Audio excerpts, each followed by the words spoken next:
আসসালামু আলাইকুম প্রিয় শিক্ষার্থীরা, স্বাগতম সামনাদ একাডেমির এইচএসসি জীববিজ্ঞান দ্বিতীয় পত্রের ক্লাসে। আজ আমরা শুরু করতে যাচ্ছি একটি অত্যন্ত গুরুত্বপূর্ণ অধ্যায়, রক্ত সঞ্চালন। অধ্যায় নাম্বার হচ্ছে এটা 4।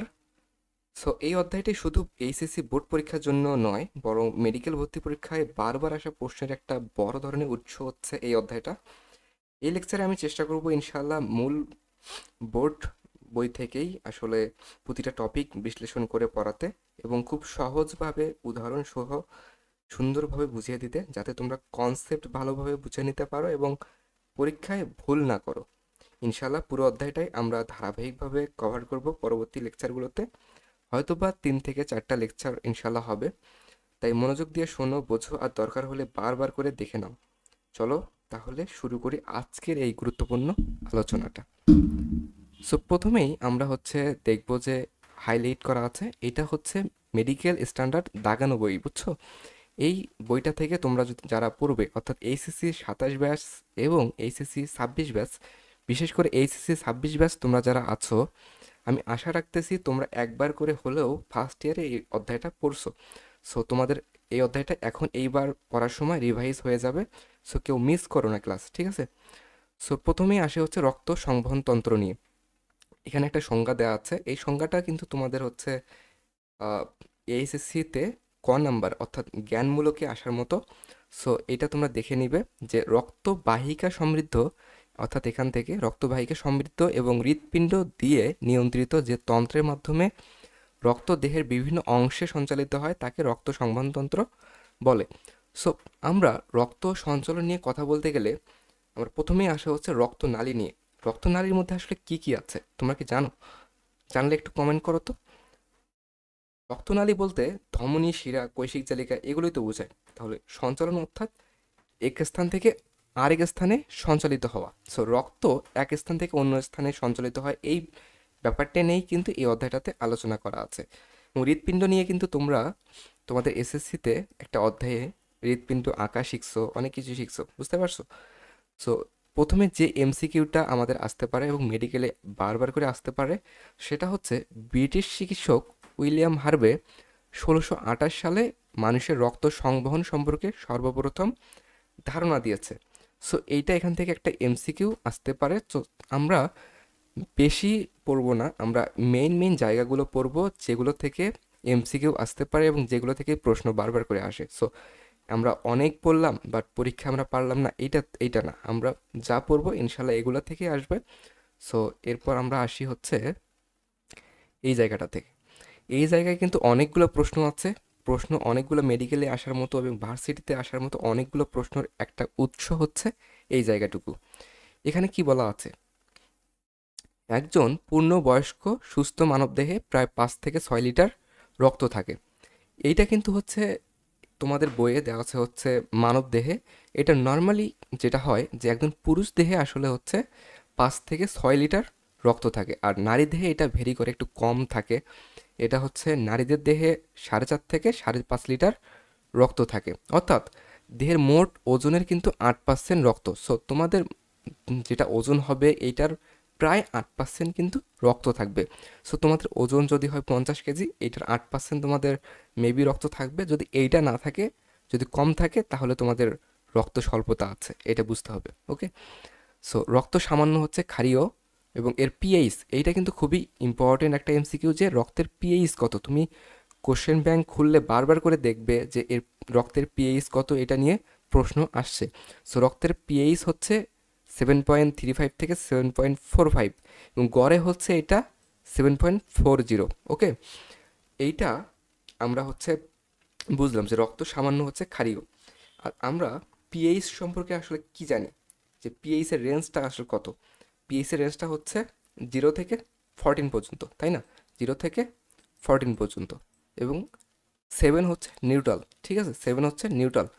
7 হচ্ছে নিউট্রাল। 7 থেকে কম হলে সেটা অ্যাসিডিক, 7 থেকে 14 পর্যন্ত এটা হচ্ছে অ্যালকালোসিস অর্থাৎ ক্ষারীয়।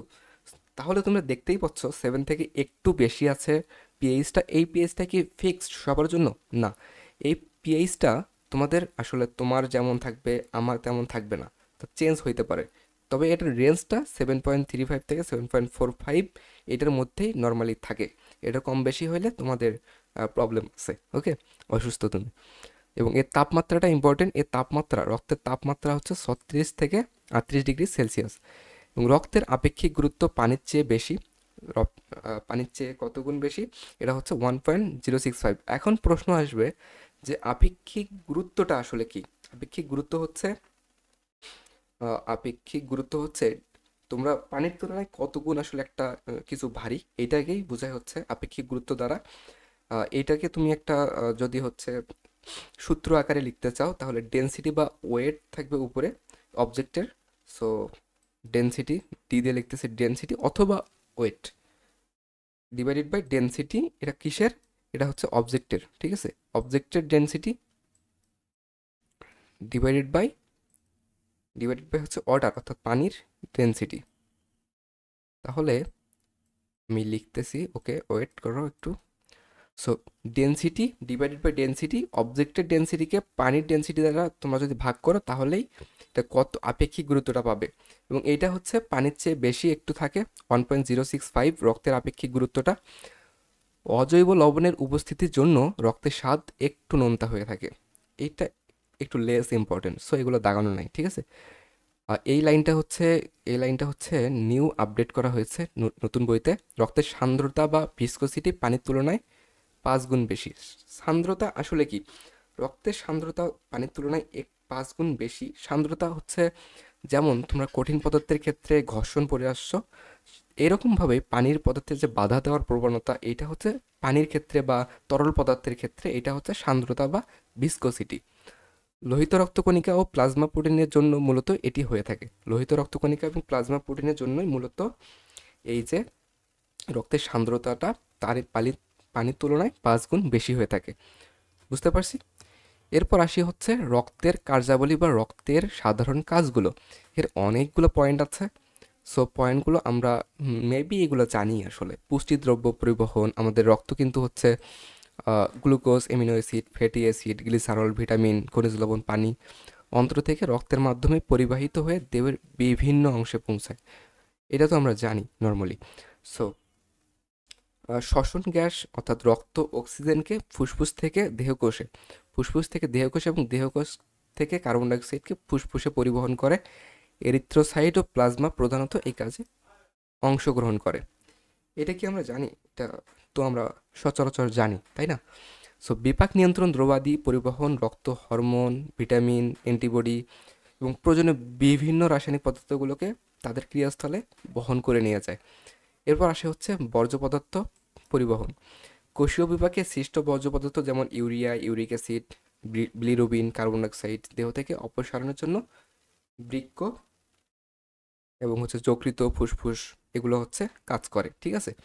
সো আমরা কি জানি? যকৃৎ মানব দেহের জৈব রসায়নাগার বলা হয়। এখানে কিন্তু হিট উৎপন্ন হয়। সো এই হিটগুলোকে কিন্তু তোমার রক্ত দেহের বিভিন্ন জায়গা থেকে বিভিন্ন জায়গায় নিয়ে যায়, ঠিক আছে। পানি সাম্য নিয়ন্ত্রণ, রক্তের বিভিন্ন অংশে এবং প্রোটোপ্লাজমে পানি সরবরাহ করে। এগুলো আমরা সচরাচর জানি, একটু পড়ে নিলেই তোমরা পারবে। তারপর আসে হচ্ছে দেহের উষ্ণতার নিয়ন্ত্রণ। আমরা একটু আগেই তো তোমাদেরকে বললাম যে মানব মানব দেহের জৈব রসায়নাগার বলা হয় হচ্ছে যকৃতকে। এখানে অনেক অনেক হিট উৎপন্ন হয়। তোমরা যদি শুধুমাত্র যকৃতেই হিটটা থাকতো তাহলে কি হইতো? তাহলে প্রবলেম হইতো না? একটা জায়গায় ঠান্ডা, একটা জায়গায় হিট গরম হয়েছে। এই জন্য ব্যালেন্স করার জন্য এই রক্ত কিন্তু হিটটাকে বিভিন্ন জায়গায় নিয়ে যায়। এরপর আসে হচ্ছে আয়তনের সমতা রক্ষা করা। রক্ত দেহের কোষ ও তার চারদিকে অবস্থিত তরলের মধ্যে আয়তনের সমতা বজায় রাখে, ওকে। দেহের প্রতিরক্ষা, রক্তের শ্বেত রক্তকণিকা ফ্যাগোসাইটোসিস প্রক্রিয়ায় এবং অ্যান্টিবডি উৎপাদনের মাধ্যমে জীবাণু ধ্বংস করে, প্রতিরক্ষায় অংশ নেয়। বাইরের জীবাণু অ্যান্টিজেন, আর আমাদের দেহে কিন্তু উৎপন্ন হয় হচ্ছে অ্যান্টিবডি, ঠিক আছে। সো ফ্যাগোসাইটোসিস কথাটা প্রথমে আসছে হচ্ছে ফ্যাগেইন থেকে। ফ্যাগিন মানে কি? হচ্ছে টু ইট। ফ্যাগিন মানে কি? আমি এখানে লিখি ছোট করে। ফ্যাগিন মানে হচ্ছে টু ইট, মানে হচ্ছে ভক্ষণ করা। আর সাইট মানে হচ্ছে কোষ। তাহলে কোষের ভক্ষণ প্রক্রিয়াটাই হচ্ছে ফ্যাগোসাইটোসিস। তাহলে শ্বেত রক্তকণিকা কি করে? ফ্যাগোসাইটোসিস প্রক্রিয়ায় এবং অ্যান্টিবডি উৎপাদনের মাধ্যমে জীবাণু ধ্বংস করে। বুঝলাম? আশা করি বুঝতে পারছি। সঞ্চয় অঙ্গ থেকে খাদ্য পরিবহন, রক্তের মাধ্যমে প্রয়োজনীয় সঞ্চয় অঙ্গ থেকে খাদ্য দেহের বিভিন্ন অঙ্গ প্রত্যঙ্গে পরিবাহিত হয়ে থাকে। সঞ্চয় ভাণ্ডার হিসেবেও কিন্তু রক্ত কাজ করে। প্লাজমা প্রোটিন দেহের প্রোটিনের সঞ্চয় ভাণ্ডার হিসেবে কাজ করে। এটা খুবই ইম্পর্ট্যান্ট একটা এমসিকিউ, এটা দাগিয়ে রাখো তোমাদের বইয়েতে এবং তোমরা কিন্তু নোট করিও। আমি বিভিন্ন কথা আছে যেগুলো তোমাদের বইয়ে নেই, আমি মুখে বলবো, মুখে বলতেছি, আবার হচ্ছে অনেকগুলো এক্সট্রা ইনফো আমি সারা মুখে বলবো। সো সেগুলো তোমরা হচ্ছে লিখে রাখবে, নোট করবে এবং নোটটা আমাদের সামনাত একাডেমি স্টুডেন্টস গ্রুপ, এই গ্রুপটাতে পোস্ট করলে পরে তোমরা কিন্তু আমার পক্ষ থেকে 20 টাকা করে মোবাইল রিচার্জ পাওয়ার একটা দারুণ সুযোগ পাবে।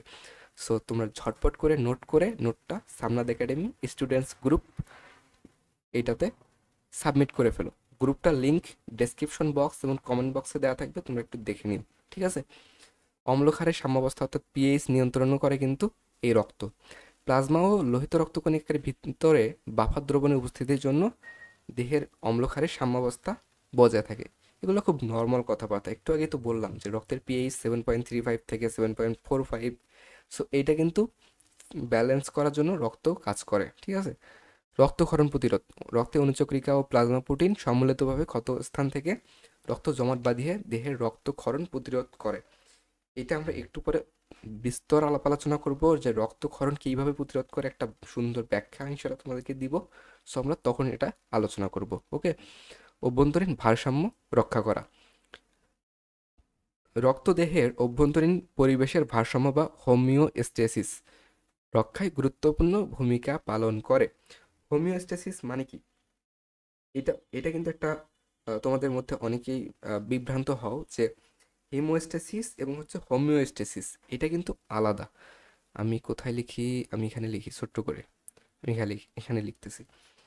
একটা হচ্ছে হিমো, একটা হচ্ছে HE। আচ্ছা, সুন্দর করে লিখতেছি তোমাদের জন্য।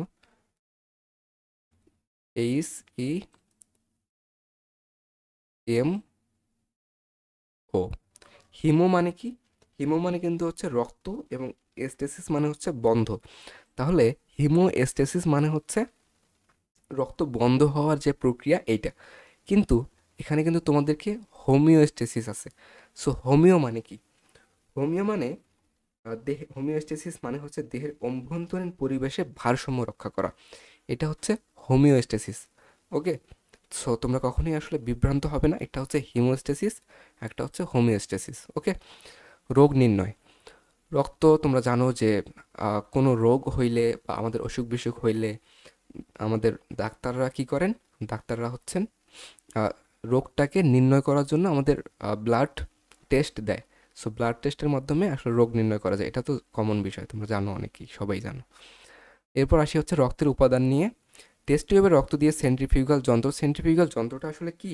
যে তোমাকে রক্ত একটা টেস্ট টিউবে নিয়ে তোমাকে হচ্ছে একটু ঘুরায় কতবার, এটা হচ্ছে অনেকবার যদি তোমাদেরকে হচ্ছে যন্ত্রে ঘোরানো হয় তাহলে রক্ত দুইটা স্তর বা দুইটা লেয়ারে ভাগ হয়ে যায়। এর মধ্যে উপরে হালকা হলুদ বর্ণের প্রায় 55% হচ্ছে রক্তরস বা প্লাজমা থাকে, এটা হচ্ছে হালকা অংশ, এটা হচ্ছে উপরে থাকে।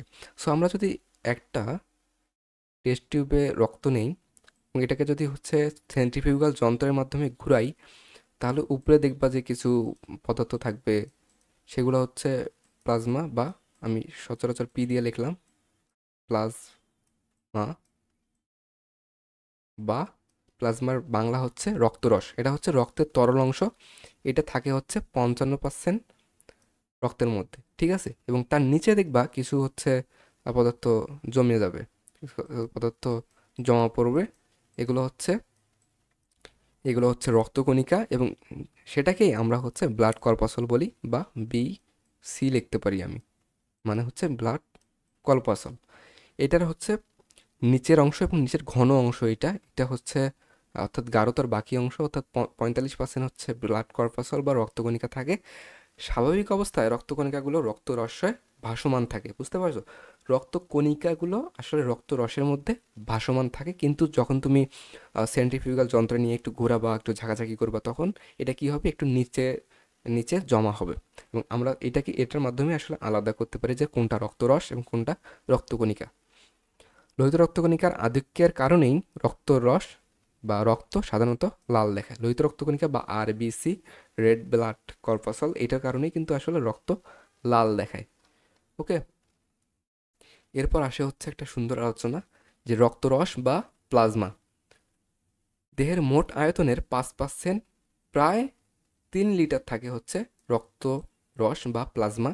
এটা হচ্ছে মোট আয়তনের 5%, কিন্তু রক্ত কিন্তু আমাদের দেহের মোট আয়তনের তুলনায় বা মোট ওজনের তুলনায় 8% থাকে, কিন্তু দেহের মোট আয়তনের তুলনায় কিন্তু রক্তরস 5% থাকে। এটা মুখস্থ করে ফেলবে এবং এটা হচ্ছে এক্সট্রা ইনফো। রক্তরসের পিএইচ সাধারণত 7.4 থাকে এবং ঘনত্ব 1.025 গ্রাম পার এমএল বা মিলিলিটার থাকে। বুঝতে পারছো? রক্তরস বা প্লাজমা হচ্ছে রক্তের হালকা হলুদ বর্ণের তরল অংশ।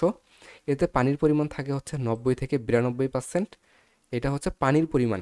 সো রক্তরসে আসলে বেশিরভাগটাই পানি, বেশিরভাগ অংশই পানি, এবং এই পানিটাই হচ্ছে 90 থেকে 92% থাকে এবং দ্রবীভূত কঠিন পদার্থের পরিমাণ হচ্ছে 8 থেকে 10%। সো রক্তরসে কঠিন পদার্থ 8 থেকে 10% থাকে। রক্তরসের কঠিন পদার্থ বিভিন্ন জৈব 7 থেকে 9% থাকে জৈব পদার্থ, এবং অজৈব পদার্থ থাকে হচ্ছে 0.9%। সো তাহলে আমরা কি বুঝলাম এই জায়গাটা থেকে? যে রক্তের বেশিরভাগ অংশই তরল, প্রায় 55%, এবং এখানে বেশিরভাগ অংশই আসলে পানি থাকে। এরপর আমরা হচ্ছে রক্তকণিকাগুলো নিয়ে একটু জানবো এরপরে। সো আমরা প্রথমে জানি হচ্ছে অজৈব পদার্থ, অর্থাৎ রক্তরসের মধ্যে যে অজৈব পদার্থগুলো থাকে এগুলো কি কি? অজৈব পদার্থের মধ্যে হচ্ছে রক্তরসে অজৈব পদার্থের পরিমাণ প্রায় 0.9%, এবং এর মধ্যে sodium chloride, sodium bicarbonate, calcium, potassium, magnesium, phosphorus, লৌহ, তামা, আয়োডিন, এগুলো হচ্ছে অজৈব পদার্থ। ঠিক আছে, এগুলো আমরা একটু পরে টেকনিক শিখবো, বিভিন্ন টেকনিকের মাধ্যমে মনে রাখা যায়। সো আমরা টেকনিকগুলো জানবো। জৈব পদার্থের মধ্যে হচ্ছে থাকে হলো প্লাজমা প্রোটিন। জৈব পদার্থ আমরা আসি। সো জৈব পদার্থের মধ্যে প্লাজমা প্রোটিনের পরিমাণ থাকে হচ্ছে 7.7% বা 7.5%। প্লাজমা প্রোটিনের মধ্যে অ্যালবুমিন, গ্লোবিউলিন, প্রোথ্রম্বিন, ফাইব্রিনোজেন ইত্যাদি উল্লেখযোগ্য। এটা মনে রাখার একটা সুন্দর ট্রিক্স হচ্ছে GPA5। জিতে হচ্ছে গ্লোবিউলিন, পিতে হচ্ছে প্রোথ্রম্বিন, এতে হচ্ছে অ্যালবুমিন, আর ফাইভতে অর্থাৎ দিয়ে ফাইভতে হচ্ছে ফাইব্রিনোজেন। ঠিক আছে, সো প্লাজমা প্রোটিনগুলো মনে রাখার এই টেকনিকটা মনে রাখবে GPA5। নাইট্রোজেন ঘটিত রেশন পদার্থ, এগুলোর মধ্যে আছে হচ্ছে urea, uric acid, creatinine, xanthine, ammonia.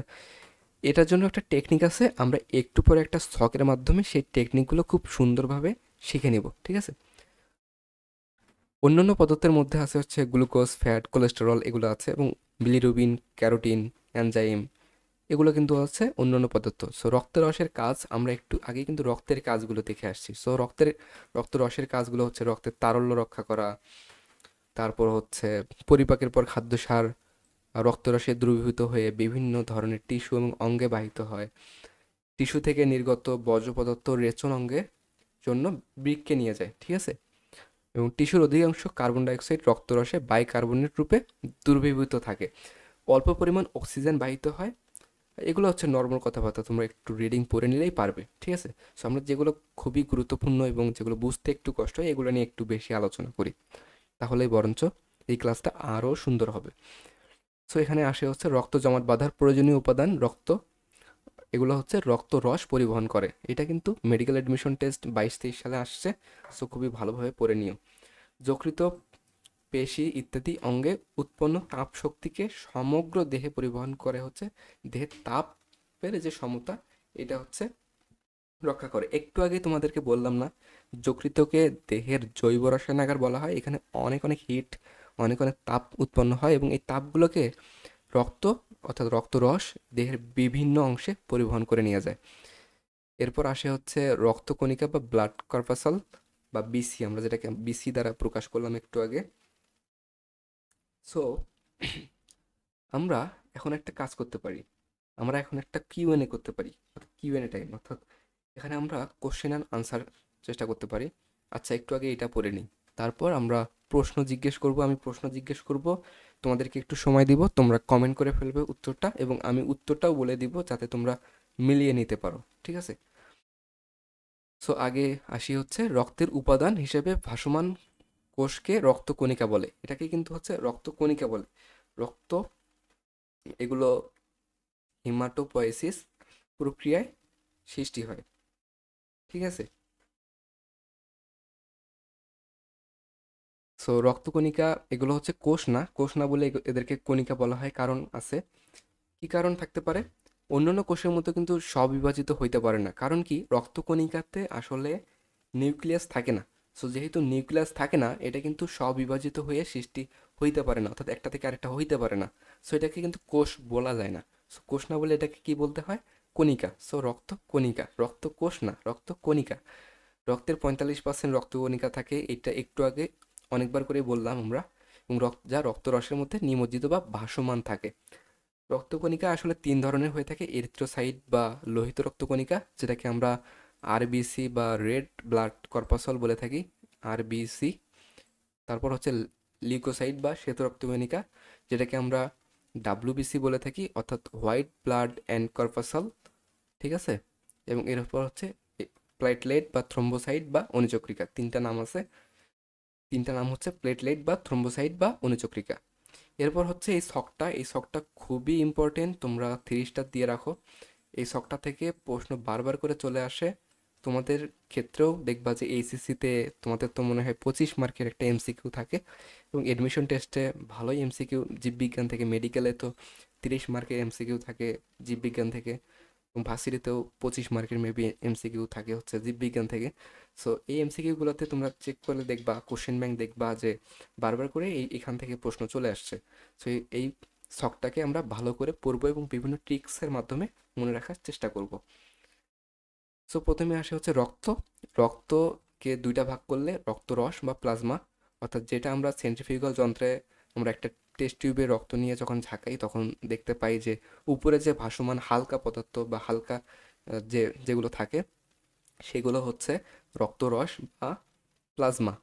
এগুলো হচ্ছে 55% থাকে রক্তের মধ্যে, এবং এর নিচে যে জমা পড়ে যে কঠিন পদার্থ, মানে কঠিন একটু ঘন, সেগুলো হচ্ছে রক্তকণিকা, যেটা থাকে হচ্ছে 45 বা 45%। রক্তরসের মধ্যে প্লাজমা বা রক্তরস বা প্লাজমা, এখানে পানি থাকে হচ্ছে 90 থেকে 92%। এ কারণেই রক্তকে রক্তরস বেশিরভাগ অংশই হচ্ছে তরল, অর্থাৎ রক্তের বেশিরভাগ অংশই তরল, প্রায় 55%ই তরল, কারণ এখানে বেশিরভাগ অংশই হচ্ছে পানি থাকে। বুঝতে পারছি? আশা করি বুঝতে পারছি।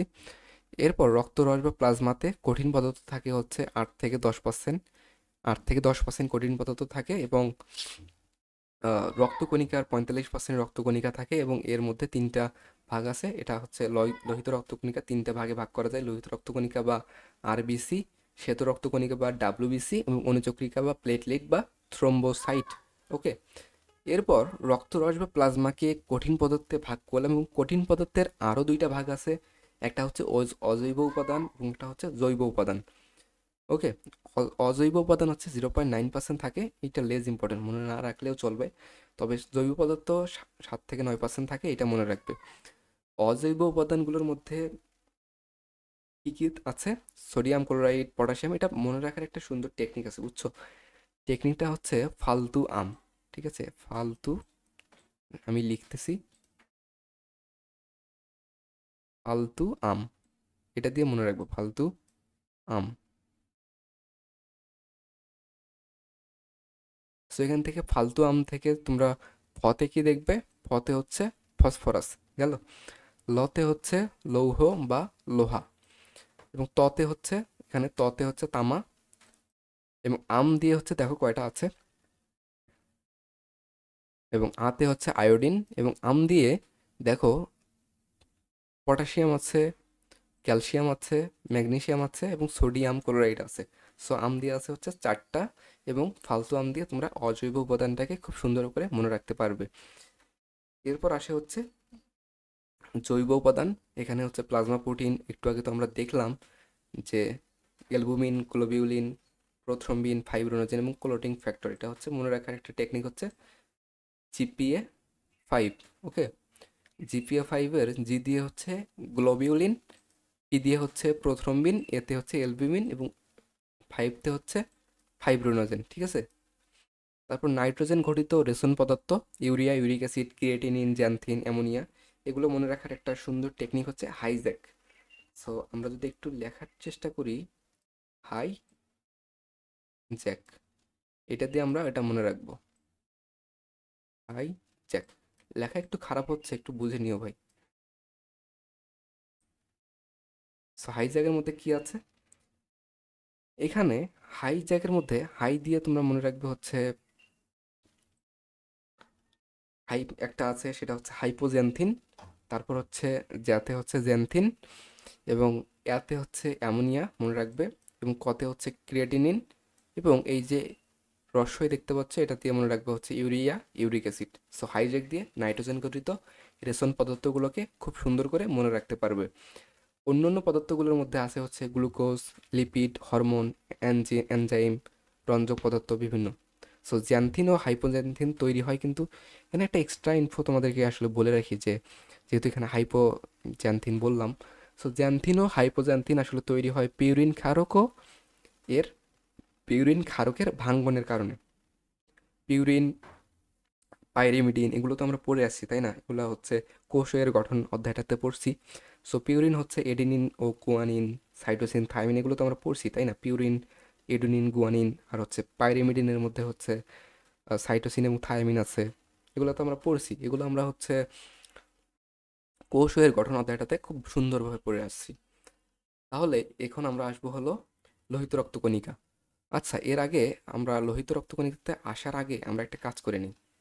আমরা এখানে যেহেতু একটা জায়গা আছে, সো আমরা এখানে একটা কিউএনএ টাইম করে ফেলি, আমরা কোশ্চেন আনসার করে ফেলি।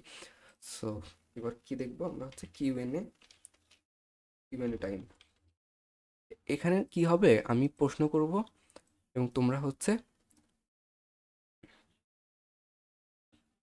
1 নম্বর প্রশ্ন তোমরা হচ্ছে আনসার করবে কমেন্ট বক্সে, এবং আমি তোমাদের জন্য 30 সেকেন্ড, না বেশি হয়ে যাচ্ছে, 10 সেকেন্ড করে টাইম দিব। তোমরা খুব তাড়াতাড়ি ভিডিওটা বা ক্লাসটা, তোমরা ইউটিউবে ফেসবুকে দেখছো, তোমরা ক্লাসটা পজ দিয়ে থেমে কমেন্টে আনসার করে ফেলবে। আমরা একটু আগে অর্থাৎ শুরু থেকে আমরা এখান পর্যন্ত যতগুলো পড়াশোনা করে আসলাম, এগুলোর উপর থেকে তোমাদের কিউএনএ টাইমে এখন প্রশ্ন করব। সো এগুলো তোমরা কমেন্টে আনসার করবে এবং আমি উত্তর বললে তোমরা উত্তরটাকে মিলিয়ে নিবে, ঠিক আছে। সো প্রথম যে প্রশ্নটা আমরা দিতে পারি সেটা হচ্ছে রক্তের পিএইচ কত। সো 1 নম্বর প্রশ্ন হচ্ছে রক্তের পিএইচ কত। আমি 10 সেকেন্ড সময় নিচ্ছি এবং তোমরা ক্লাসটা পজ দিয়ে থেমে কমেন্টে আনসার করে ফেলো, এবং আমি 10 সেকেন্ড পরেই কিন্তু উত্তর বলে ফেলবো, তখন তোমরা উত্তরটা মিলিয়ে নিবে। সো আমি আশা রাখতেছি তোমরা উত্তর করে ফেলছো। সো রক্তের পিএইচ আসলে হচ্ছে 7.40। সো আমরা এটা তো জানি 7.40, কারণ রক্তের পিএইচ এর রেঞ্জটা আসলে কত, 7.35 থেকে 7.45, গড়ে 7.40 হয়ে থাকে। সো আমি আশা রাখতেছি তোমরা পারছো। এবং 2 নম্বর প্রশ্নটা হচ্ছে এবার যে দেহের মোট ওজনের কত পার্সেন্ট আসলে রক্ত থাকে। আমি 10 সেকেন্ড সময় নিচ্ছি, আমি আবারও প্রশ্নটা বলতেছি, দেহের মোট ওজনের কত শতাংশ বা কত পার্সেন্ট রক্ত থাকে। তোমরা পজ দিয়ে থেমে কমেন্টে আনসার করে ফেলো।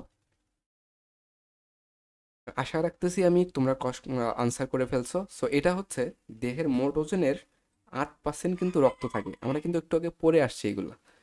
সো 8% হচ্ছে রক্ত থাকে। এরপর 3 নম্বর প্রশ্ন হচ্ছে রক্তের সান্দ্রতা পানির তুলনায় কত গুণ বেশি, বা কত গুণ ভারী, বা কত গুণ বেশি। এটা কিন্তু একটু আগে পড়ে আসছে এবং তোমাদেরকে বলছিলাম এটা হচ্ছে নতুন অ্যাড করছে বইয়ে। তো রক্তের সান্দ্রতা পানির তুলনায় কত গুণ বেশি। আমি আবারও বলতেছি, রক্তের সান্দ্রতা পানির তুলনায় কত গুণ বেশি হয়ে থাকে। আমি আশা রাখতেছি তোমরা আনসার করে ফেলছো, এটা হচ্ছে 5 গুণ বেশি, ঠিক আছে। সো কারা কারা তিনটায় আনসার করতে পারলে একটু কমেন্টে জানাইও, এবং কার কয়টা এই তিনটা কুইজ বা তিনটা কোশ্চেনের মধ্যে কার কয়টা প্রশ্ন হইলো, কার সঠিক কয়টা হইলো একটু কমেন্ট করে জানিও। আমরা কিন্তু এরকম 2 থেকে 3টা করে পেজ পড়বো এবং এরপরে আমরা কোশ্চেন আনসার করে ফেলবো, ঠিক আছে, কিউএনএ টাইম। ওকে, এবার আসি হচ্ছে লোহিত রক্তকণিকা বা এরিথ্রোসাইট নিয়ে। এরিথ্রোসাইট এটা হচ্ছে গ্রিক শব্দ এরিথ্রোস, যার অর্থ হচ্ছে লোহিত, এবং কাইটোস অর্থ হচ্ছে কোষ বা কাইটোস বা সাইটোস, ঠিক আছে। এবং এখান থেকে অনেকগুলো এমসিকিউ আসতে পারে লোহিত রক্তকণিকা থেকে। এটা হচ্ছে মানবদেহে রক্তরসে ভাসমান, গোল, দ্বি-অবতল, চাকতির মতো এবং হচ্ছে নিউক্লিয়াস বিহীন, অর্থাৎ এখানে কিন্তু নিউক্লিয়াস নাই। আমরা সচরাচর আসলে একটা বিজ্ঞানীরা এটা প্রমাণ করছে আসলে এটা নেই, যে উটের লোহিত রক্তকণিকায় আসলে নিউক্লিয়াস নেই। এটা আমরা অনেক বইয়ে তোমরা দেখবা আছে উটের লোহিত রক্তকণিকায় আসলে নিউক্লিয়াস আছে এটা লেখা, কিন্তু এটা বিজ্ঞানীরা প্রমাণ করছে যে উটের লোহিত রক্তকণিকায় আসলে নিউক্লিয়াস নেই, কিন্তু অক্সিজেনবাহী হিমোগ্লোবিন থাকে। লাল বর্ণের রক্তকণিকাকে লোহিত রক্তকণিকা বা রেড ব্লাড কর্পাসল বা সংক্ষেপে আমরা আরবিসি দ্বারা প্রকাশ করতে পারি। এটা আসলে সাধারণত গোল, এটা তোমরা চিত্রের মাধ্যমে দেখতে বা আমি সাদা কালার নিচ্ছি।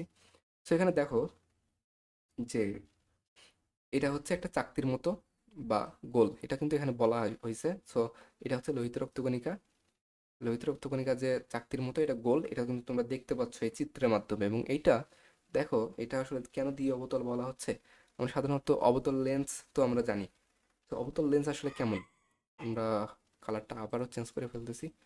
অবতল লেন্স আসলে কেমন, তোমরা অবতল লেন্স আঁকা শিখছো না? তোমরা অবতল লেন্স কেমন আঁকা শিখছো, যে এরকম করে আমরা সাধারণত এরকম করে দেই, এটা হচ্ছে অবতল লেন্স। তাহলে এইখানে আমরা হচ্ছে লোহিত রক্তকণিকার ক্ষেত্রে অবতল লেন্সটা আসলে কিভাবে বুঝলাম, দেখো এখানে এরকমই দেখাচ্ছে। এখানে দেখবা যে এটা হচ্ছে অবতল বা দ্বি অবতল লেন্সের মতো। এবং এটা কিন্তু এই সাইডটাতেও আছে, অর্থাৎ এটা এটা যেহেতু কাটা হয়েছে একটা সাইডে, সো এটা হচ্ছে এই পার্শ্ব বরাবর কাটা হয়েছে, এই জন্য তোমরা একটা পাশে দেখছো, এটা কিন্তু পুরো পাশে এটা এরকমই আছে। এবং এটা দেখো মাঝখান থেকে দেখো চাকতির মতো, এবং এটা দেখো ফাঁকা, এরকম এখানে অনেকগুলো চিত্র দেওয়া আছে, তোমরা একটু দেখে নিও, ঠিক আছে। এবং এটা কিন্তু চাকতির মতো, এবং এখানে কিন্তু নিউক্লিয়াস নাই ভাসমান, এটা এটা হচ্ছে গোল বা চাকতির মতো। এরপর আমরা হচ্ছে কালার চেঞ্জ করে ফেলি। তাহলে এটা তো আমরা জানলাম। এবং এ ধরনের কণিকার গড় ব্যাস হচ্ছে 7.3 মাইক্রোমিটার। আমরা এখানে দেখব যে 1 মাইক্রোমিটার দ্বারা আসলে কি বোঝায়। 1 মাইক্রোমিটার বা 1 মাইক্রোমিটার দ্বারা, আমার লিখতে একটু ভুল হইল, 1 মাইক্রোমিটার ইকুয়াল 10⁻⁻6 মিটার, ঠিক আছে। 10⁻⁻6 মিটার হচ্ছে 1 মাইক্রোমিটার। তাহলে এখানে 500 যে দৃশ্য বা 500, এটা লোহিত রক্তকণিকার, এটা কিন্তু 2.2 মাইক্রোমিটার। এবং এটা যে লম্বাটা বা এটা কত, এটা হচ্ছে 7.3 মাইক্রোমিটার, এটা মনে রাখবে। ওকে, এবং এটাই কিন্তু এখানে দেওয়া আছে যে গড় ব্যাস, ব্যাস হচ্ছে যে এক পাশ থেকে আরেক পাশ পর্যন্ত হচ্ছে গড় ব্যাস, এটা হচ্ছে এখানে 7.3 মাইক্রোমিটার বা 7, এখানে 7 থেকে 8 মাইক্রোমিটার। এবং স্থূলতা, স্থূলতা অর্থাৎ এখানে 500টা বলা হয়েছে 2.2 মাইক্রোমিটার, এবং কেন্দ্রে 1.0। এত কিছু ইম্পর্টেন্ট তোমাদের মনে রাখা দরকার নেই, তোমার 2.2 মাইক্রোমিটার এবং 7.3 মাইক্রোমিটার এই দুইটা জানলেই হচ্ছে। এবং এখানে কিন্তু একটা কথা বলা আছে যে কিনারা অপেক্ষা মধ্যভাগে অনেকটা পাতলা থাকে। দেখো কিনারা অপেক্ষা মধ্যভাগে কিন্তু অনেকটা পাতলা বা অনেকটা দেখো ফাঁকা হয়ে আছে, এরকম বোঝাচ্ছে, তাই না? এটাই বলা হয়েছে যে কিনারা অপেক্ষা মধ্যভাগে অনেকটাই পাতলা। স্তন্যপায়ী প্রাণীদের মধ্যে কেবল উটের লোহিত রক্তকণিকায় নিউক্লিয়াস থাকে, এই তথ্যটা নিয়ে সন্দেহ আছে বলতে এটা আসলেই নাই। তোমাকে একটু আগে বললাম না যে উটের লোহিত রক্তকণিকায় আসলেই নিউক্লিয়াস নাই। সো এটা নিয়ে যেহেতু একটু সন্দেহ আছে, এবং রিসেন্ট বিজ্ঞানীরা প্রমাণ করে দেখছে যে উটের লোহিত রক্তকণিকায় আসলে নিউক্লিয়াস নাই। বিভিন্ন বয়সের মানবদেহে ঘনত্ব প্রতি ঘন মিলিমিটার রক্তে বা প্রতি ঘন মিলিমিটার রক্ত বলতে কি বোঝায়, অর্থাৎ 1 মিলিমিটার কিউব বা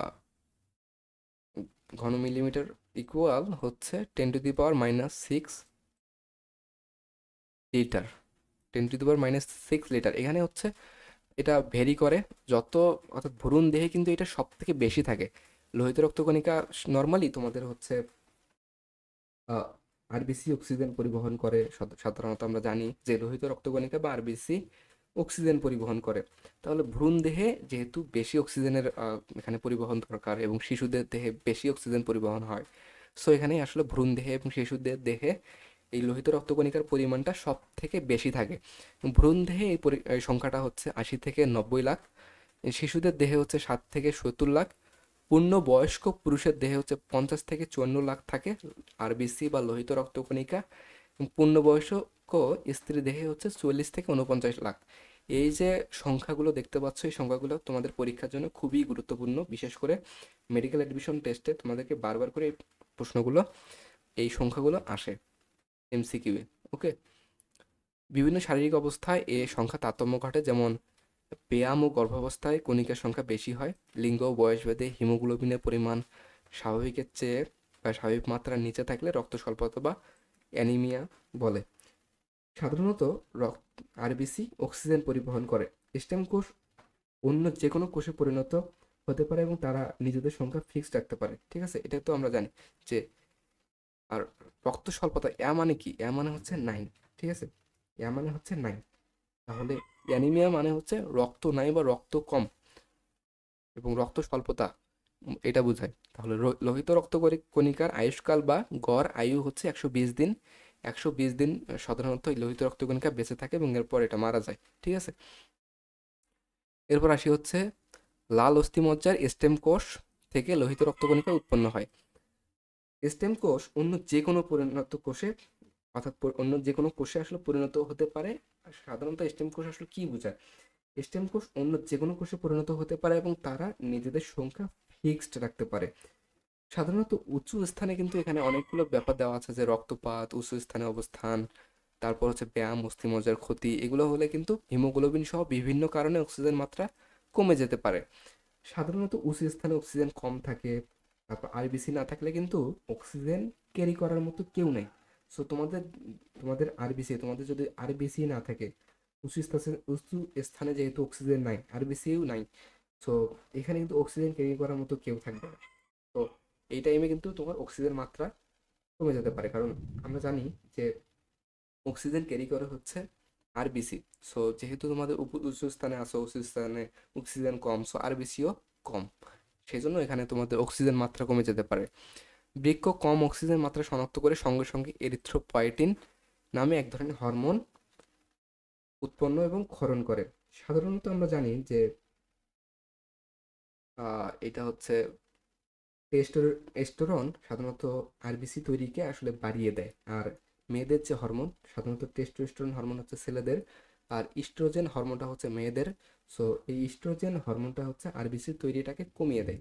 বুঝতে পারছো? এই জন্য মেয়েদের দেহে আসলে এই আরবিসির পরিমাণটা একটু কম থাকে এবং ছেলেদের দেহে একটু বেশি থাকে। সাধারণত আমরা একটা চিত্র বা একটা ডায়াগ্রামের মাধ্যমে একটা বুঝতে পারি যে, দেখো, অক্সিজেন নর্মালি যদি কম থাকে তাহলে কি হবে? এটা হলো কিডনি শনাক্ত করবে। সো কিডনি শনাক্ত করে কি করবে? কিডনি শনাক্ত করবে, শনাক্ত করার পর এরিথ্রোপয়েটিন নামে এক ধরনের হরমোন তৈরি করবে। ঠিক আছে, সো এইটাই এখানে বলা হয়েছে যে বৃক্ক কম অক্সিজেন বা কিডনি বা বৃক্ক কম অক্সিজেন শনাক্ত করে সঙ্গে সঙ্গে এরিথ্রোপয়েটিন নামে এক ধরনের হরমোন উৎপন্ন করে এবং এটা কিন্তু ক্ষরণ করে। এই হরমোন লাল ও অস্থিমজ্জার মাধ্যমে বিভিন্ন লোহিত রক্তকণিকা উৎপাদন প্রক্রিয়াকে উদ্দীপ্ত করে। এগুলো লেস ইম্পর্টেন্ট কথাবার্তা, তোমরা তো আসলেই জানো এগুলো মেবি। সো এরিথ্রোসাইট সৃষ্টির প্রক্রিয়াকে এরিথ্রোপয়েসিস বলে। সো এরিথ্রোসাইট সৃষ্টির যে প্রক্রিয়া, এটাকে হচ্ছে এরিথ্রোপয়েসিস। নর্মালি পয়েসিস মানে হচ্ছে সৃষ্টি, এবং এরিথ্রো মানে তো তোমরা হচ্ছে জানো যে লোহিত রক্তকণিকা বা লাল। সো লোহিত রক্তকণিকা বা এরিথ্রোসাইট যে সৃষ্টির যে প্রক্রিয়া, এটাকে আসলে সাধারণত আমরা এরিথ্রোপয়েসিস বলতেছি। এরপর আসি হচ্ছে রাসায়নিকভাবে লোহিত রক্তকণিকার 60 থেকে 70% পানি থাকে এবং 30 থেকে 40% কঠিন পদার্থ থাকে। কঠিন পদার্থের মধ্যে 90 থেকে 90% হিমোগ্লোবিন থাকে। এখানে একটা ভালো রকমের আহ, কথাবার্তা আছে, যে হিমোগ্লোবিন মানে আমরা হচ্ছে হিম এবং হচ্ছে গ্লোবিন, হিম গ্রুপ এবং হলো গ্লোবিন, এটা নিয়ে একটা যদি বিস্তর আলাপ আলোচনা আমরা করি, একটু নিচের দিকে আলোচনা করা যাক। এখানে আমরা আলোচনাটা শুরু করতে পারি। সো আমরা সাধারণত কি করতে পারি যে অ্যামাইনো অ্যাসিড এবং অ্যামাইনো অ্যাসিড পাশাপাশি দুইটা অ্যামাইনো অ্যাসিড যদি থাকে, পাশাপাশি দুইটা অ্যামাইনো অ্যাসিড থাকলে, অর্থাৎ পাশাপাশি দুইটা অ্যামাইনো অ্যাসিড এবং আমরা একটু লিখতে দেরি হচ্ছে, বুঝতে নিও। পাশাপাশি দুইটা অ্যামাইনো অ্যাসিড এবং এর মধ্যে যে বন্ধনটা, আসলে এই বন্ধনটা হচ্ছে পেপটাইড বন্ধন, ঠিক আছে। এর মধ্যে যে বন্ধনটা এটা হচ্ছে পেপটাইড বন্ধন। সো পাশাপাশি দুইটা অ্যামাইনো অ্যাসিড এর মধ্যে যে বন্ধন এটা হচ্ছে পেপটাইড বন্ধন। এবং অনেকগুলো এই অ্যামাইনো অ্যাসিডের মধ্যে যে বন্ধনগুলো থাকে, এই বন্ধনগুলো অনেকগুলো পেপটাইড বন্ধন থাকে। সো এগুলোকে আমরা হচ্ছে পলিপেপটাইড বন্ধন বলতে পারি, ঠিক আছে। তো দেখতে এগুলো হচ্ছে চেইনের মতো। এইগুলা তোমাদের হচ্ছে দেখতে অনেকটা চেইনের মতো হয়ে থাকে, এগুলোকে আমরা হচ্ছে পলিপেপটাইড বলতে পারি। হিমোগ্লোবিনে আসলে 4টা পলিপেপটাইড চেইন থাকে। হিমোগ্লোবিনের 4টা পলিপেপটাইড চেইন থাকে, ঠিক আছে। এটা এইটা একটু পরে আমরা দেখব। সো হিমোগ্লোবিন বলতে গেলে আমরা প্রথমে আসে হচ্ছে হিম আর গ্লোবিন। হিম হচ্ছে আয়রন বা লৌহ, হিম হচ্ছে এফি, আয়রন বা লৌহ, গ্লোবিন হচ্ছে প্রোটিন অংশ, ঠিক আছে। এবং অবশিষ্ট যে 10% থাকে এই হিমোগ্লোবিনের, সেটা হচ্ছে প্রোটিন, ফসফোলিপিড, কোলেস্টেরল, অজৈব লবণ, অজৈব ফসফেট, এগুলো পটাশিয়াম ইত্যাদি বিভিন্ন নিয়ে থাকে। সো সমগ্র রক্তে 4 থেকে 5 গ্রাম লৌহ থাকে বা আয়রন থাকে। একটি আরবিসি এর ওজনে 33.33% এসবি অর্থাৎ হিমোগ্লোবিন এবং 29 পিকোগ্রাম এসবি অণু থাকে। এক্সট্রা ইনফো এটা এটা তোমাদের লেস ইম্পর্টেন্ট। প্রতিটি হিমোগ্লোবিন অণু হিম নামক লৌহ ধারণকারী রঞ্জক এবং গ্লোবিন নামক প্রোটিন সমন্বয়ে গঠিত। হিমোগ্লোবিনের পরিমাণ পুরুষের দেহে এবং স্ত্রীদের দেহে এটা ভেরি করে। পুরুষের দেহে সাধারণত 13.5 থেকে 17.5 গ্রাম পার ডেসিলিটার হয়ে থাকে এবং স্ত্রীদের দেহে এটা হচ্ছে 11.5 থেকে 15.5 গ্রাম পার ডেসিলিটার হয়ে থাকে। হিমোগ্লোবিনের 4টি পলিপেপটাইড চেনের সাথে একটি হিম গ্রুপ যুক্ত থাকে। একটু আগে তো তোমাদেরকে এটা বুঝালাম যে আহ, দুইটা অ্যামাইনো অ্যাসিড পাশাপাশি মিলে যে বন্ধনটা থাকে সেটা হচ্ছে পেপটাইড বন্ধন। এবং এভাবে অনেকগুলো অ্যামাইনো অ্যাসিডের মধ্যে যে বন্ধনগুলো আসলে থাকে এগুলো হচ্ছে পলিপেপটাইড বন্ধন হয়ে থাকে এবং পলিপেপটাইড বলা হয়। এবং দেখতে অনেকটা চেইনের মতো হয়। হিমোগ্লোবিনে আসলে 4টা পলিপেপটাইড চেইন থাকে, বুঝতে পারছো। হিমোগ্লোবিনে সাধারণত 4টা পলিপেপটাইড চেইন থাকে। এখানে দেখো হিমোগ্লোবিনের 4টা পলিপেপটাইড চেইনের সাথে একটি হিম গ্রুপ যুক্ত আছে। তোমাকে যদি এটা আরো সুন্দরভাবে ব্যাখ্যা করতে চাই, তাহলে এখানে সাধারণত হিম গ্রুপ, সাধারণত 4টা পলিপেপটাইড যদি চেইন আমরা নেই, যে দেখো যে এখানে হচ্ছে ধরো এটা একটা পলিপেপটাইড চেইন, এটা একটা পলিপেপটাইড চেইন, এটা একটা পলিপেপটাইড চেইন, এটা একটা যদি পলিপেপটাইড চেইন হয়, ধরো এগুলো হচ্ছে পলিপেপটাইড চেইন, ঠিক আছে। এখানে প্রতিটা পলিপেপটাইড চেইনে আবার একটা একটা করে একটা হিম গ্রুপ থাকবে, বুঝতে পারছো। এখানে ধরো একটা হিম গ্রুপ, এখানে একটা হিম গ্রুপ, এখানে একটা হিম গ্রুপ এবং এখানে একটা হিম গ্রুপ। এগুলোর মধ্যে কিন্তু আবার আবার দেখবে হচ্ছে আয়রন থাকবে। So আমরা আয়রনটাকে নীল কালার দিয়ে লিখতে পারি, নীল কালার দিয়ে লিখছি। এবং প্রতিটা হিম গ্রুপের মধ্যে কিন্তু একটা করে আয়রন থাকবে। এগুলো হচ্ছে ছোট করে দিচ্ছি, এগুলো হচ্ছে আয়রন, এগুলো হচ্ছে এফি। সো এগুলো আমরা নাম দিতে পারি। আমরা নামটা দিব হচ্ছে সবুজ কালার দিয়ে। সো আমরা প্রতিটা পলিপেপটাইড চেইনের একটা করে নাম দিতে পারি। এটা ধরো হচ্ছে আলফা 1, এটা ধরো হচ্ছে আলফা 2, এটা ধরো হচ্ছে বিটা 1 এবং এটা ধরো হচ্ছে বিটা 2, ঠিক আছে। আচ্ছা একটু হিজিবিজি হয়ে গেল, তাই না। উপরে উপরে লিখতেছে, ধরো এটা হচ্ছে বিটা 2। তাহলে প্রতিটা হিমোগ্লোবিনে যেহেতু 4টা পলিপেপটাইড চেইন থাকে এবং এখানে কিন্তু প্রতিটা পলিপেপটাইড চেইনে আবার হিম গ্রুপ থাকে একটা করে এবং এই হিম গ্রুপে আবার একটা করে হচ্ছে আয়রন থাকে। এটা আমরা তোমাদেরকে এখানে বুঝাইলাম, ঠিক আছে। এটাই এখানে দেওয়া আছে যে হিমোগ্লোবিনের 4টা পলিপেপটাইড চেইনের সাথে একটি হিম গ্রুপ যুক্ত থাকে। হিম গ্রুপের জন্যই রক্ত লাল হয় সাধারণত। এই আয়রন থাকার কারণে আসলে রক্তটা লাল হচ্ছে। এবার হচ্ছে লোহিত রক্তকণিকার কাজ, এটা তোমরা পড়ে নিবে।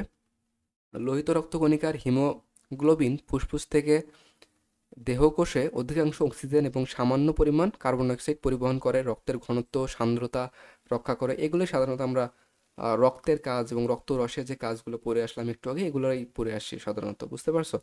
এবং এগুলোর হিমোগ্লোবিন ও অন্যান্য অন্তঃকোষীয় বস্তু বাফার রূপে রক্তে অম্লক্ষারের ভারসাম্য রক্ষা করে।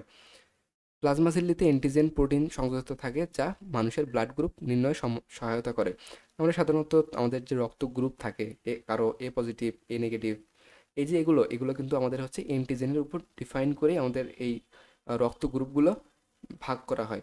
তোমাদের দেহে যদি অ্যান্টিজেন থাকে হচ্ছে এ, তাহলে তোমাদের রক্তের গ্রুপ হবে এ, এবং তোমাদের যদি হচ্ছে রেসাস ফ্যাক্টরের উপর নির্ভর করে তোমাদের পজিটিভ হবে কি না বা নেগেটিভ হবে এটা নির্ভর করে। সো আমাদের দেহে, যাদের দেহে ও থাকে, ও অ্যান্টিজেন, তাদের ও গ্রুপ। আবার যাদের হচ্ছে বি থাকবে অ্যান্টিজেন, তাদের রক্তের গ্রুপ হবে বি গ্রুপ। ঠিক আছে, এগুলো কিন্তু অ্যান্টিজেনই ডিফাইন করে। ওকে, এসব কণিকা রক্তে বিলিরুবিন ও বিলিভারিন উৎপন্ন করে। আমরা সাধারণত জানি যে বিলিরুবিন হচ্ছে এবং বিলিভারিন, এটা নিয়ে একটা যদি আলোচনা করতে চাই, হিম থেকে আয়রন বের করে নিলে সেটা বিলিভারিনে পরিণত হয়। এই কথাটা নোট করে লিখে রাখো যে হিম থেকে, অর্থাৎ আমরা কই লিখতে পারি, জায়গায় তো নেই, আমরা এখানে লিখি যে হিম থেকে যদি আমরা আয়রনটাকে যদি আমরা মাইনাস করে ফেলি, আয়রনটাকে যদি আমরা বের করে ফেলি, তাহলে এটা বিলিভার্ডিনে পরিণত হয়। বিলিভার্ডিন পরবর্তীতে বিলিরুবিনে কনভার্ট হয়। ঠিক আছে, বিলিভার্ডিন কিন্তু হচ্ছে সবুজ, এবং এখানে বিলিভার্ডিনটা হচ্ছে সবুজ, গ্রিন, আমি গ্রিন কালার দিয়ে লিখে রাখি। সো বিলিভার্ডিনটা হচ্ছে সবুজ এবং বিলিরুবিনটা হচ্ছে হলুদ। সেখানে হলুদ কালার দেওয়া থাক, তোমরা যাতে বুঝতে পারো। সো বিলিরুবিনটা হচ্ছে হলুদ। সো এখানে পরবর্তীতে কি হয়, বিলিভারিনটা পরবর্তীতে বিলিরুবিনে কনভার্ট বা পরিবর্তিত হয়। এরপর লোহিত রক্তকণিকায় এনজাইম রূপী নাইট্রিক অক্সাইড উৎপাদন, অর্থাৎ এনও। নাইট্রিক অক্সাইড মানে কি? এনও। নাইট্রিক অক্সাইড হচ্ছে এনও, কালারটা চেঞ্জ হয়ে গেছে তাই না? নাইট্রিক অক্সাইড হচ্ছে এনও। এগুলো কি করে? লোহিত রক্তকণিকা এনজাইম রূপী নাইট্রিক অক্সাইড উৎপাদন করতে পারে, যা এন্ডোথেলিয়াল কোষের এল আর্জিনিনের মতো ব্যবহৃত হয়। সো এইটা নিয়ে একটু যদি কথাবার্তা বা পড়াশোনা করা যায় তাহলে ভালো হয়। আমরা সাধারণত রক্ত যে নালী, রক্তনালী যদি এরকম হয়, তাহলে দেখবা রক্তনালী গায়ের মধ্যে কোষ থাকে, এরকম। ধরো আমি 3-4টা করে দিচ্ছি, ওর এই পাশেও আছে। এই কোষগুলো, এগুলো কি হচ্ছে, এই কোষগুলোকে কি বলা হয়? এই কোষগুলোকে এন্ডোথেলিয়াল কোষ বলা হয়। এটা একটা রক্তনালী, এই রক্তনালীর মধ্যে এন্ডোথেলিয়াল কোষ আছে, এবং এখানে এল আর্জিনিন বলতে অ্যামাইনো অ্যাসিডকে বোঝায়, এবং এটা হচ্ছে নাইট্রিক অ্যাসিড তৈরি করে। এল আর্জিনিন, এখানে যে কথাটা দেখতে পাচ্ছ যে এল আর্জিনিন, এটা হচ্ছে অ্যামাইনো অ্যাসিড, এবং এটাতে নাইট্রিক অ্যাসিড বা এনও তৈরি করে। রক্তনালীকে কিন্তু সাধারণত ভেসেল বলা হয়। হ্যাঁ, তোমাদের মধ্যে যাদের প্রশ্ন আছে যে রক্তনালীর ইংরেজি কি, এটা আসলে সাধারণত ভেসেল। আর হচ্ছে এখান থেকে আসলে ভেসোডিলেটর আসে। ঠিক আছে, হাইড্রোজেন সালফাইড বা H2S, হাইড্রোজেন সালফাইড হচ্ছে H2S। হাইড্রোজেন সালফাইড গ্যাস উৎপাদন করে এই লোহিত রক্তকণিকা, যা রক্তনালীর সংকোচনের জন্য সংকেত প্রদান করে। তো রক্তনালীর ইংরেজি হচ্ছে ভেসেল, এবং ভ্যাস ভেসো কনস্ট্রিক্টর মানে হচ্ছে মানে হচ্ছে ভেসো, মানে হচ্ছে এখান থেকে ভেসেল থেকে আসে ভেসল, এবং এটা ইংরেজি। অর্থাৎ হাইড্রোজেন সালফাইড গ্যাস উৎপাদন করে, যা রক্তনালীর সংকোচনের জন্য সংকেত প্রদান করে। এটাকেই ইংরেজিতে তোমাদের হচ্ছে ভেসো কনস্ট্রিক্টর বলা হয়। এবং ভেসো হচ্ছে ভেসেল থেকে আসে, ভেসেল অর্থ হচ্ছে রক্তনালী, এবং কনস্ট্রিক্টর মানে হচ্ছে সংকুচিত করা। এই কাজ করে হচ্ছে হাইড্রোজেন সালফাইড বা H2S। এরপর হচ্ছে ব্যাকটেরিয়া আক্রান্ত হলে লোহিত রক্তকণিকা হিমোগ্লোবিন থেকে এক ধরনের মুক্ত আয়ন সৃষ্টি করে, যা জীবাণুর কোষ প্রাচীর ভেঙে দিয়ে একে ধ্বংস করে। এবং এই যে লোহিত রক্তকণিকাগুলো, এগুলো কিন্তু পটাশিয়াম বাইকার্বনেট হিসাবে কোষ টিস্যু থেকে ফুসফুসে সামান্য পরিমাণ অক্সিজেন পরিবহন করে। সো পটাশিয়াম বাইকার্বনেট তোমরা সংকেত জানো, এটা হচ্ছে KH CO3। KH CO3 হচ্ছে পটাশিয়াম বাইকার্বনেট। সো আজকের মতো এই পর্যন্তই থাকুক, এবং এর দিন অর্থাৎ আগামী লেকচার অর্থাৎ লেকচার 2তে আমরা ইনশাল্লাহ শ্বেত রক্তকণিকা নিয়ে পড়াশোনা করব। সো আজকের পর্যন্ত এই পর্যন্তই থাকুক। সো তোমরা যারা নোট করছো, তোমরা নোটটা সামনাদ একাডেমি স্টুডেন্টস গ্রুপ এই গ্রুপটাতে পোস্ট করিও। সো পোস্ট করলে কিন্তু তোমরা আমার পক্ষ থেকে 20 টাকা করে মোবাইল রিচার্জ পাওয়ার একটা দারুণ সুযোগ পাবে। সো সামনাদ একাডেমি স্টুডেন্টস গ্রুপের লিঙ্কটা কিন্তু ডিসক্রিপশন বক্স এবং কমেন্টে দেওয়া থাকবে, তোমরা একটু দেখে নিও। সো সবাইকে অনেক অনেক থ্যাঙ্কস ক্লাসটা করার জন্য। সবাই ভালো থেকো। আল্লাহ হাফেজ।